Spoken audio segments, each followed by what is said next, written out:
But the second trade that has been circulating a lot that is kind of as interesting, it's got some legs to it also, is the 76ers, who got very lucky and moved into the third pick.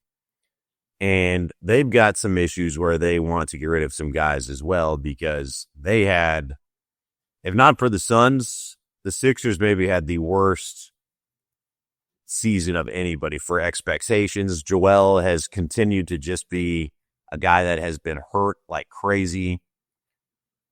You got a stud young guy at point guard, but they're trying to figure out what to do with Paul George, because he is making a ridiculous amount of money for a guy that had a awful season. I know he was the root of a lot of jokes this year, talking about he made more podcasts than he played in games and all this stuff, but the dude did go from averaging 22.5 points on 41% shooting the year before with the Clippers to then averaging 16 points on 43% shooting, which is awful. I mean, that you're dropping off 6 points. Not great. Not great at all. So whatever happened with him in his downfall, they seem to be over it in a hurry. Like, in a hurry. The question now is, can they get out from under him?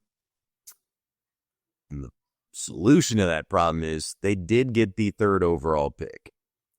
And assuming that Cooper does go 1, it feels like that third pick will either be Dylan Harper or Ace Bailey, whoever doesn't go there in the 2 spot. That is a nice piece to add. Ace Bailey, who I think will probably be the one that'll be left there in the third. I mean, he showed some real life, some real spark about being a guy that you could build around on a franchise, and he would fit the timeline. Because, like it or hate it, like, it is now rebuild season for the Suns, and you need to have some young talent and some thin years as you kind of start this whole rebuild. But Ace Bailey looked the part. Like, he looked really, really solid. And a guy that is 6'9", as a shooting guard, has good length.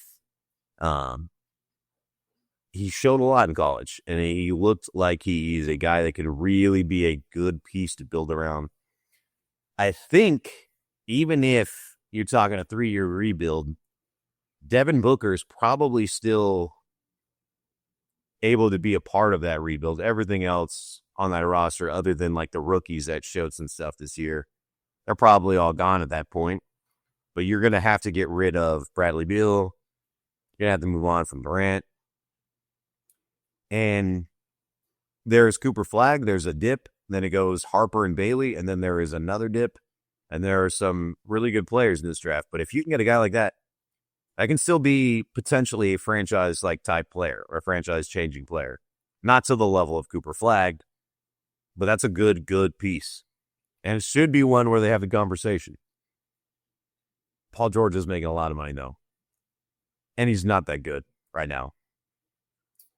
So you'd be tied up with almost $100 million between a year for both Bradley Beal and for Paul George in a season where you still don't have your draft picks.